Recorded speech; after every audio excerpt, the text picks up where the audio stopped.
A jornada do homem sem medo é repleta de encontros com heróis e porradaria com vilões. Mas ficar cara a cara com o Homem-Aranha em um momento em que o Demolidor estava a ponto de desistir não acontece todos os dias. E no vídeo de hoje nós vamos entender o grande momento em que o homem se foi e restou apenas o medo.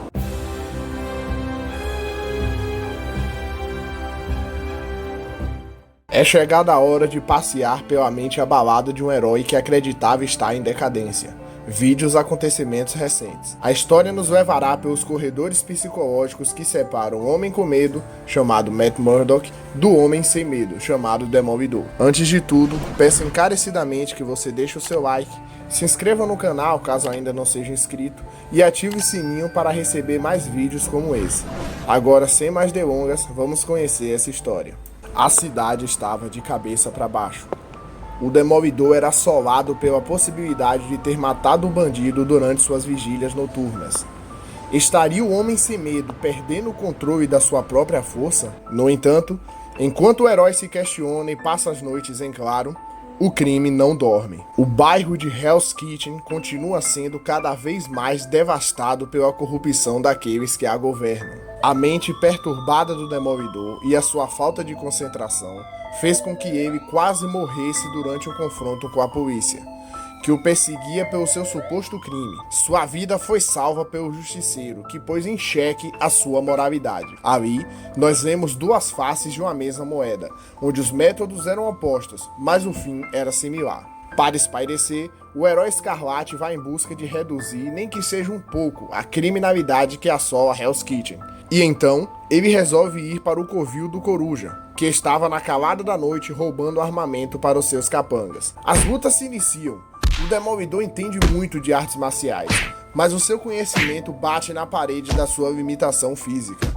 O herói estava se recuperando de uma luta, e ainda se sentia fraco para combates. Percebendo a condição do Demolidor, os vilões se amontoam e começam a feri-lo cada vez mais. Sentindo suas forças se esvaindo e a sua visão ficando turva, o herói está nocauteado.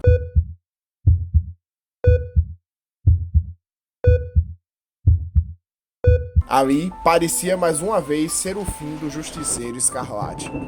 Mas a sorte ajuda quem trabalha, e para a sorte do herói, os defensores aparecem para salvá-lo daquelas condições mortais.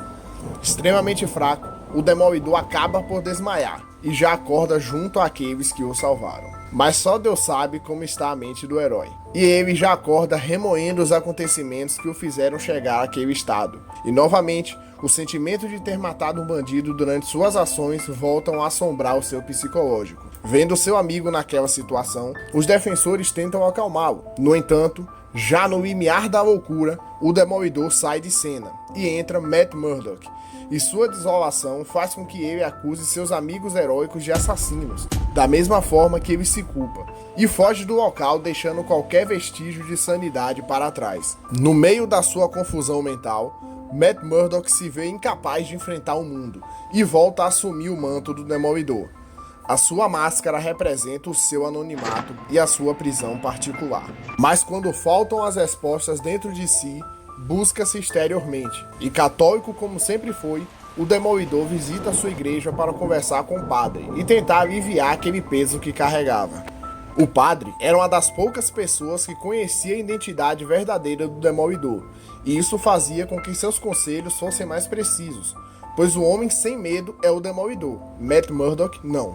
Durante a conversa, o padre lembra a Matt que seu pai lutou e fez o que fez para que o filho não precisasse trilhar o mesmo caminho. Mas o chamado dentro do coração de Matt é forte, e ele sente que deve fazer alguma coisa. As ruas da sua amada cidade estão lotadas de drogas, armas, violência, e as pessoas se machucam cada vez mais por causa disso. No entanto, o padre aconselha o Demolidor a fazer algo que iria de encontro a seu desejo, mas que poderia ser a atitude correta para colocar em ordem a mente bagunçada de Matt.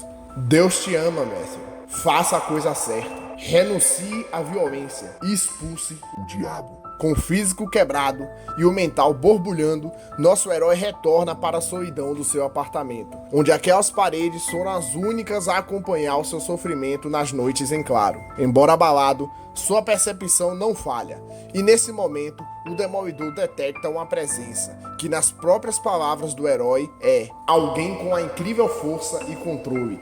Ele é puro poder e nem sabe disso, o melhor de nós. E podemos visualizar que ele está falando do Homem-Aranha, que se aproxima na mesma intensidade em que as sombras do apartamento escuro de Matt ficam mais densas. Os dois começam a conversar, e o Aracnídeo começa a entender todo o sofrimento que o Demolidor estava passando. A garrafa de bebida em cima da mesa, as roupas pelo chão e o corpo enfaixado denotam alguém que estava quebrado, mas tentava de toda forma continuar com a sua missão. Assim como o padre, o Homem-Aranha aconselha o Demolidor para que ele pare. Afinal de contas, ele já tinha matado um homem, lutado com policiais e quase havia morrido no confronto com os capangas do Coruja. Nada que o herói fazia estava dando certo. Para confortá-lo, o Homem-Aranha revela a ele que também já passou por esses questionamentos após tirar a vida de alguém. O homem que ele acreditava ter sido o assassino do tio Ben foi eliminado, mas o Aranha não se sentia melhor com isso.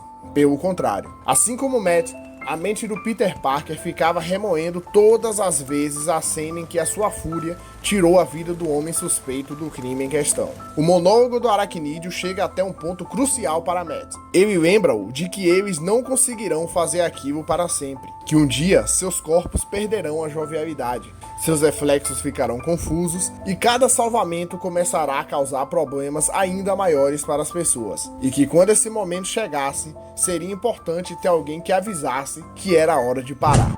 A mensagem pode não ter chegado ao Demolidor, mas chegou a Matthew Murdock, que arranca sua máscara e a entrega nas mãos do Homem-Aranha, que caminha silenciosamente até a saída do apartamento de Murdock. A luta do Demolidor chegou ao fim, mas Murdock ainda existe. No início de tudo, havia um homem sem medo, mas o homem foi embora e só restou o medo. Curtiu o conteúdo?